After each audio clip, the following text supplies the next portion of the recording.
পেয়ে যাচ্ছি। সরকারের অক্লান্তিক পরিশ্রমের মাধ্যমে শেখ হাসিনার নির্দেশনায় বাংলাদেশের প্রত্যেকটা স্কুলে বই প্রথম তারিখ বই বিতরণ করা হয়। এর ধারাবাহিকতা আজকে 5-7 বছর ধরে চলতেছে। আমরা যখন ছোট ছিলাম আমরা বই পেতাম না, আমরা বই ক্রয় করতাম। ক্রয় করার পরে একটা বই পেতে হলে 3 মাস 4 মাস লেগে যেত, বই কিনতে পারতাম না, টাকা দিয়ে কিনতে পারতাম না, বাজারে বইয়ের সংখ্যা দেখা দিত। আমরা আল্লাহর অশেষ রহমত, বঙ্গবন্ধু কন্যা শেখ হাসিনার নেতৃত্বে শিক্ষা কার্যক্রমকে জোরদার করেছেন এবং কোমলমতি ছাত্রছাত্রীর হাতে বৎসরের প্রথম দিনই বই হাতে দিয়েছেন। এজন্য উনার সরকারকে, উনাকে আমার স্কুলের পক্ষ থেকে, ইউনিয়ন পরিষদের পক্ষ থেকে আন্তরিক অভিনন্দন জানাচ্ছি। এবং উনি তোমাদেরকে নিয়ে চিন্তা করতেছেন। একটা গাছ যখন বপন করি, গাছকে যখন পরিপূর্ণভাবে পুষ্টি দিয়ে আমরা বপন করি, বিভিন্ন সার বা বিভিন্ন উপকরণ দিয়ে যদি আমরা তাকে ছোটবেলা থেকে বলিষ্ঠ করি, তাহলে একটা বট বৃক্ষে পরিণত হয়, তখন ফলের অভাব হয় না। তোমাদেরকে যাতে প্রথম থেকে লেখাপড়া করো, প্রথম থেকে যাতে স্কুলে মনোনিবেশ হয়, সেই হিসাবে এখানে আমার জননেত্রী প্রধানমন্ত্রী শেখ হাসিনা এই উদ্যোগ নিয়েছেন। তোমরা বট বৃক্ষে পরিণত হবে, একদিন বাংলাদেশ তথা বিশ্বকে নেতৃত্ব দেবে। আমাদের শিক্ষার হার ছিল 23%, আজকে চলে আসছে 63%। আমরা আশা করি আমরা কিছুদিনের মধ্যে 5-7 বছরের মধ্যে আমরা শতভাগ উন্নতি হব।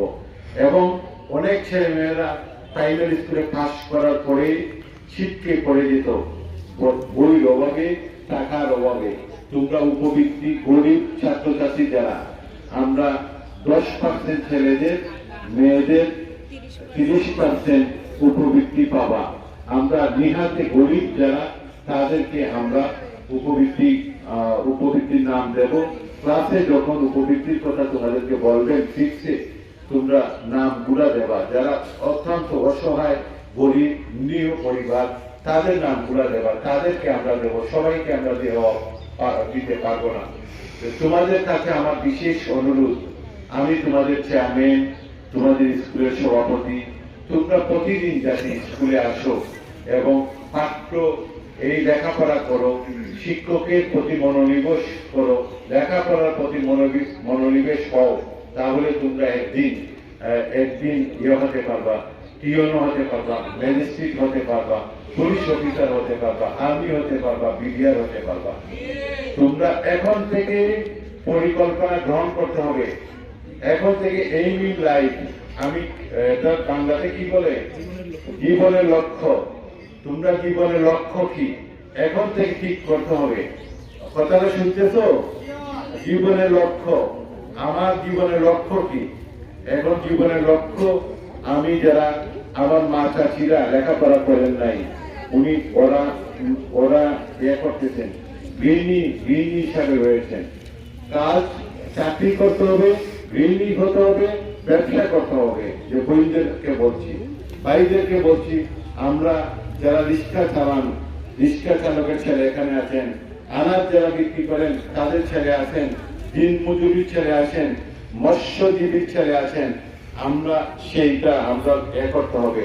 আমরা লক্ষ্য বস্ত্র ঠিক করতে হবে। আমরা এখন থেকে চিন্তা করতে হবে, আমি ডাক্তার হব, আমি ইঞ্জিনিয়ার হব, আমি পুলিশ অফিসার হব, আমি ব্যবসায়ী হব। এটা হচ্ছে তোমাদের লক্ষ্য বস্ত্র এখন থেকে ঠিক করতে হবে। আর ঠিক করতে হবে, কি করতে হবে? লেখাপড়া করতে হবে। বলো, তোমরা কি করতে হবে? লেখাপড়া করতে হবে। এবং লেখাপড়া করতে হলে প্রতিদিন স্কুলে আসতে হবে।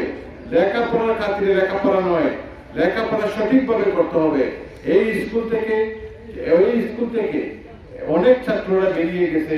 এখন আমেরিকাতে একটা ছেলে আছে আমাদের স্কুলের, সে ইয়েতে নিয়ে, সরকারি সব সুযোগ সুবিধা নিয়ে সে আমেরিকাতে লেখাপড়া করতেছে।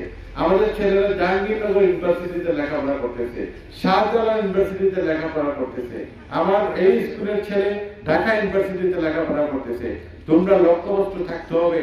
আমি এখানে মেট্রিক পাস করে আমি ইন্টারমিডিয়েট পাস করব, ঢাকা ইউনিভার্সিটিতে ভর্তি হব, শাহজালাল ইউনিভার্সিটিতে ভর্তি হব, চিটাগাং ইউনিভার্সিটিতে ভর্তি হব এবং আমি একজন বটবৃক্ষে শেখ হাসিনার পরিকল্পনা আমার প্রত্যেকটা ছেলে মেয়ে বটবৃক্ষে পরিণত হবে। শুধু বাংলাদেশে নেতৃত্ব দেবে না, বাংলাদেশে চাকরি করবে না, এই বহির্বিশ্বে প্রত্যন্ত অঞ্চলে আমার ছেলে মেয়েরা কাজ করবে, চাকরি করবে। ঠিক এই লক্ষ্যবস্তু বাংলাদেশ সরকারের প্রধান মাননীয় প্রধানমন্ত্রী শেখ হাসিনা এবং আমিও তোমাদেরকে অনুরোধ করতেছি আমাদের লক্ষ্যবস্তুর সাথে তোমরা লক্ষ্যবস্তু ঠিক করো এবং যাতে আগামীতে তোমরা ভালো রেজাল্ট করো এবং দেশের নেতৃত্ব দাও এবং বহির্বিশ্বে তোমাদের নেতৃত্বে বহিঃপ্রকাশ ঘটাও। সেই প্রত্যাশা রেখে আমি সকলকে ধন্যবাদ, অভিনন্দন এবং শুভেচ্ছা জানিয়ে আমার বক্তব্য শেষ করছি।